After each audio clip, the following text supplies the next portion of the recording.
नमस्कार मंडळी, welcome back to my channel Gapshap बँडेड. चला तर पाहूया श्री रामचरितमानस या पुस्तकाचा पुढचा भाग.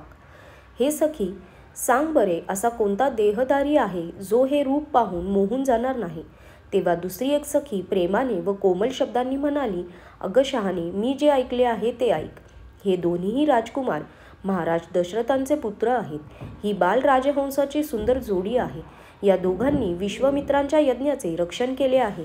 यांनी युद्धक्षेत्रामध्ये राक्षसांना मारले आहे. ज्यांचे अंग सावळे असून सुंदर कमलांसारखे नेत्र आहेत, जे मारीच व सुबाहू यांचा मध उतरून टाकणारे आहेत आणि सौंदर्याची खाण आहेत, ज्यांनी हातांमध्ये धनुष्यबाण धारण केलेले आहेत, ते हे कौसल्याचे पुत्र होत. त्यांचे नाव राम आहे.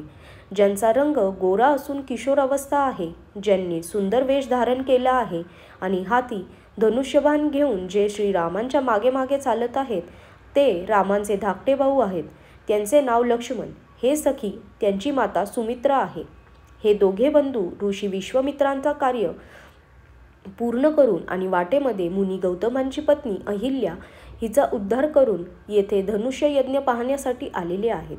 हे ऐकून सर्व स्त्रियांना आनंद झाला. श्रीरामांचे रूप पाहून कुणीतरी आपल्या सखीला म्हणाली की हा जानकीसाठी योग्य आहे.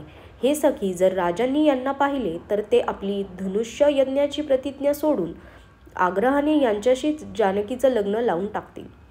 कुणी म्हणाली की राजांनी यांना ओळखले आहे आणि मुनींच्या सोबतच यांचा आदराने सन्मान केलेला आहे. परंतु हे सखी, राजे आपलापण सोडून देणार नाहीत. ते नशिबावर भरोसा ठेवून हट्टाने हा अविवेक करीत आहेत. आपल्यापणावर दृढ राहण्याचा मूर्खपणा सोडणार नाहीत. कोणी म्हणत होती की जर विधाता न्यायी आहे आणि तो सर्वांना उचित फल देतो असे म्हणतात, हे सत्य असेल तर जानकीला हाच वर लाभेल. हे सखी, यात शंका नाही. जर दैवयोगाने हे जुळून आले तर आम्ही सर्व कृतार्थ होऊन जाऊ. हे सखी, या नात्याने जानकी पत्नी म्हणून ते कधी येथे येतील आणि आम्हाला यांचे दर्शन होईल, म्हणून मला फार आतुरता लागून राहिली आहे. हा विवाह झाला नाही तर हे सखी, आम्हाला यांचे दुर्लभ दर्शन होणार नाही. आपल्या पूर्वजन्मीचे पुण्य थोर असेल तरच हा योग घडून येईल. दुसरी सखी म्हणाली, हे सखी, तू फार छान बोललीस. हा विवाह होण्यात सर्वांचेच मोठे कल्याण आहे. कुणी म्हणाली, भगवान शंकरांचे धनुष्य मोठे अवजड आहे आणि हे सावळे राजकुमार सुकुमार बालक आहेत. ए शहाणे, येथेच सर्व घोळ आहे. हे ऐकून दुसरी सखी कोमलपणे म्हणाली, हे सखी, यांच्याविषयी काही जण म्हणतात, हे जरी दिसायला लहान वाटले तरी यांचा प्रभाव फार मोठा आहे. ज्यांच्या चरणकमलांच्या धुळीच्या स्पर्शामुळे मोठे पाप घडलेली अहिल्या तरुण गेली, ते शिवधनुष्य तोडल्याविना राहतील काय? हा विश्वास चुकूनही सोडता कामा नये. ज्या विधात्याने मोठ्या चातुर्याने कौशल्यपूर्वक सीतेला निर्माण केले, त्यानेच विचारपूर्वक हा सावळा वरही निर्माण केला आहे. तिचे हे बोल ऐकून सर्वजणींना आनंद झाला आणि कोमल शब्दात त्या म्हणू लागल्या की असेच घडो.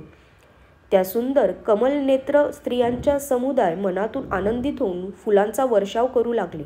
दोघे भाऊ जिथे जिथे जात होते तिथे ते मोठा आनंद पसरत होता. दोघे भाऊ नगराच्या पूर्वेला गेले.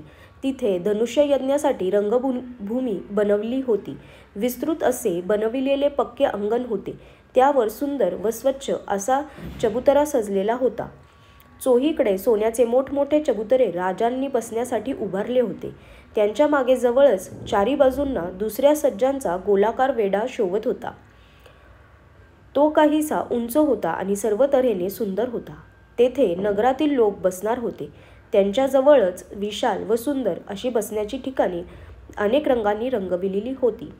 तेथे आपल्या कुलाच्या योग्यतेप्रमाणे सर्व स्त्रिया यथायोग्य रीतीने बसून पाहू शकणार होत्या. नगरातील मुले गोड गोड बोलून मोठ्या आदराने प्रभू रामचंद्रांना यज्ञशालेची रचना दाखवित होते. सर्व मुले या निमित्ताने मोठ्या प्रेमाने श्रीरामांच्या अंगाला स्पर्श करून रोमांचित होत होती आणि दोन्ही भावांना पाहून त्यांच्या मनाला मोठा आनंद होत होता. श्रीरामचंद्रांनी सर्व मुलांचे हे प्रेम पाहून यज्ञभूमीच्या स्थानांची मनापासून प्रशंसा केली. त्यामुळे बालकांचा उत्साह, आनंद आणि प्रेम आणखी वाढले.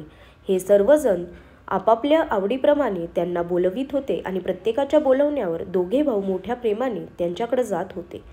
कोमल, मधुर व मनोहर शब्दांनी श्रीराम, आपला धाकटा भाऊ लक्ष्मण यास यज्ञशालेची रचना दाखवित होते, ज्यांच्या या आज्ञेने माया ही एक निमिषामध्ये ब्रह्मांडाचे समूह निर्माण करते.